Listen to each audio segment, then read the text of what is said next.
नमस्कार, मैं हूं सुधीर चौधरी और आपका स्वागत है हमारे नए show D code with Sudhir पर।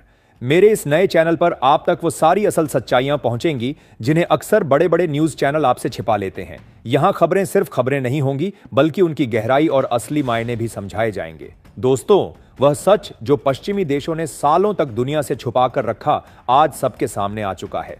यह खुलासा किसी जासूसी ऑपरेशन या गुप्त दस्तावेज से नहीं हुआ, बल्कि भारत की लगातार बढ़ती ताकत और मजबूत होती अर्थव्यवस्था ने खुद यह सच्चाई दुनिया को दिखा दी।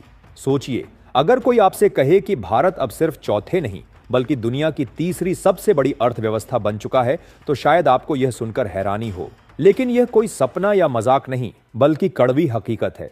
और यही हकीकत आज अमेरिका और यूरोप की रातों की नींद उड़ाए हुए है। दोस्तों, असली खेल यह है कि दुनिया की बड़ी बड़ी एजेंसियां और वेस्टर्न मीडिया हमेशा भारत की जीडीपी को नॉमिनल आधार पर दिखाते हैं, यानी मौजूदा डॉलर वैल्यू के हिसाब से। इसी वजह से भारत की इकोनॉमी लगभग 4.1 ट्रिलियन डॉलर दिखाई जाती है। लेकिन जब इसी अर्थव्यवस्था को पीपीपी यानी परचेजिंग पावर पैरिटी के आधार पर मापा जाता है, तब भारत की वास्तविक ताकत सामने आती है। नीति आयोग की ताजा रिपोर्ट के मुताबिक भारत की पीपीपी जीडीपी 15 ट्रिलियन डॉलर तक पहुंच चुकी है, जो दुनिया में तीसरे नंबर पर है। यानी भारत ने न सिर्फ जापान को पीछे छोड़ दिया है, बल्कि आने वाले कुछ ही सालों में जर्मनी को भी पीछे छोड़ देगा। सोचिए दोस्तों, जिस भारत को कभी गरीब और पिछड़ा कहकर मजाक उड़ाया जाता था, वही आज दुनिया की तीसरी सबसे बड़ी ताकत बन चुका है। अगर आपको लगता है कि अब समय आ गया है दुनिया की असली राजनीति को समझने का और अमेरिका की दादागिरी का सच जानने का, तो इस वीडियो को आखिर तक जरूर देखिएगा। यकीन मानिए, इसका हर एक सेकंड आपके रोंगटे खड़े कर देगा। और हां, अगर आप चाहते हैं कि भारत की आवाज और बुलंद होकर पूरी दुनिया तक पहुंचे, तो अभी चैनल को सब्सक्राइब कीजिए और बेल आइकन दबाइए, ताकि देश से जुड़ी हर बड़ी खबर सबसे पहले आप तक पहुंचे। दिलचस्प बात यह है कि इन सब सच्चाइयों के बावजूद अमेरिका ने भारत को डेड इकोनॉमी कहकर ताना मारा।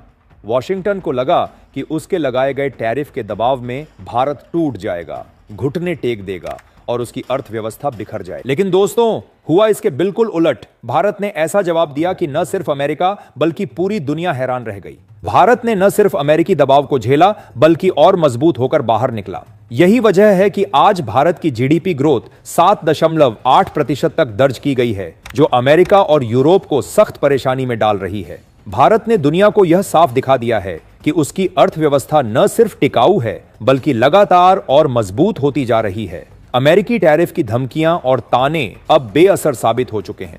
उल्टा, आज अमेरिकी थिंक टैंक और मीडिया खुद सवाल उठा रहे हैं कि आखिर ट्रंप और अमेरिकी प्रशासन ने भारत को कमजोर क्यों समझा, क्यों यह मान लिया कि भारत इतनी आसानी से झुक जाएगा। आज एशिया का यह ताकतवर देश यानी भारत पूरी दुनिया की चर्चा का केंद्र बन चुका है। दुनिया में 200 से ज्यादा देश हैं, लेकिन कुछ ही देशों के नाम हर जगह लिए जाते हैं और आज उन चुनिंदा नामों में भारत सबसे ऊपर खड़ा है। भारत न सिर्फ एक आर्थिक शक्ति के रूप में उभर रहा है, बल्कि वैश्विक राजनीति का सबसे बड़ा खिलाड़ी भी बनता जा रहा है। किसी भी देश की मजबूत अर्थव्यवस्था का सबसे बड़ा फायदा उसके नागरिकों को मिलता है। जब विदेशी निवेश आता है तो रोजगार के नए अवसर पैदा होते हैं। मैन्युफैक्चरिंग से लेकर सप्लाई चेन तक हर क्षेत्र में हलचल बढ़ती है। यही वजह है कि भारत ने साफ कह दिया था, चाहे जितना दबाव आ जाए, चाहे अमेरिका 50% तक टैरिफ क्यों न लगा दे, भारत झुकेगा नहीं। और आज भारत का यह दृढ़ रुख पूरी दुनिया के लिए मिसाल बन चुका है। वित्तीय वर्ष 2025 से 26 की शुरुआत में यह माना जा रहा था कि भारत की अर्थव्यवस्था की ग्रोथ 6% से 7% के बीच रहेगी। लेकिन अमेरिकी टैरिफ और वैश्विक मंदी के बावजूद भारत ने सभी भविष्यवाणियों को गलत साबित कर दिया। नतीजा यह हुआ कि पहली ही तिमाही में 7.8% की धमाकेदार ग्रोथ दर्ज की गई। यह कोई मामूली बात नहीं है। पिछले साल यही ग्रोथ 6.5% थी। यानी भारत ने सिर्फ एक साल में ही अपनी विकास दर में 1.3% की ऐतिहासिक छलांग लगाई। इससे साफ है कि भारत की नीतियों पर दुनिया का भरोसा लगातार बढ़ रहा है। विदेशी निवेशक भारत में आना चाहते हैं, निर्यात बढ़ रहा है और यही बात अमेरिका को सबसे ज्यादा परेशान कर रही है। जब ट्रंप भारत को डेड इकोनॉमी कहते हैं, तो असल में यह उनकी बौखलाहट है। भारत ने हाल ही में जापान को पीछे छोड़कर नॉमिनल जीडीपी के आधार पर दुनिया की चौथी सबसे बड़ी अर्थव्यवस्था का दर्जा हासिल कर लिया है। भारत की nominal GDP 4.18 trillion dollar, Germany की नॉमिनल जीडीपी 4.7 ट्रिलियन डॉलर तीसरे स्थान पर। लेकिन जब पीपीपी यानी परचेजिंग पावर पैरिटी के आधार पर देखा जाए तो भारत पहले ही तीसरे स्थान पर पहुंच चुका है और अनुमान है कि आने वाले 10 वर्षों में भारत जर्मनी को पीछे छोड़ देगा। नीति आयोग की रिपोर्ट के मुताबिक 2030 तक भारत की जीडीपी 20 ट्रिलियन डॉलर तक पहुंच सकती है और 2038 तक भारत चीन को टक्कर देकर दुनिया की दूसरी सबसे बड़ी अर्थव्यवस्था बन सकता है। यह साफ संकेत है कि भारत का भविष्य न सिर्फ रोशन है बल्कि आने वाले वर्षों में यह वैश्विक अर्थव्यवस्था और राजनीति का केंद्र बनने जा रहा है। दोस्तों, लेकिन इसी बीच अमेरिका ने एक और बड़ी चाल चली। ट्रंप ने अचानक घोषणा की कि भारत से आने वाले प्रोडक्ट्स पर 50% का भारी टैरिफ लगाया जाएगा। यह टैरिफ 27 अगस्त 2025 से लागू हो चुका है। हालांकि इसके साथ कुछ शर्तें और छूट भी दी गई हैं ताकि पूरी तरह रिश्ते न टूटें। पहली शर्त, अगर भारत से भेजा गया माल 17 अगस्त से पहले ट्रांजिट में था तो उस पर नया टैरिफ नहीं लगेगा। दूसरी शर्त, अगर माल 17 सितंबर से पहले अमेरिका पहुंचकर क्लियर हो गया है तो वह भी इस टैरिफ से बच जाएगा।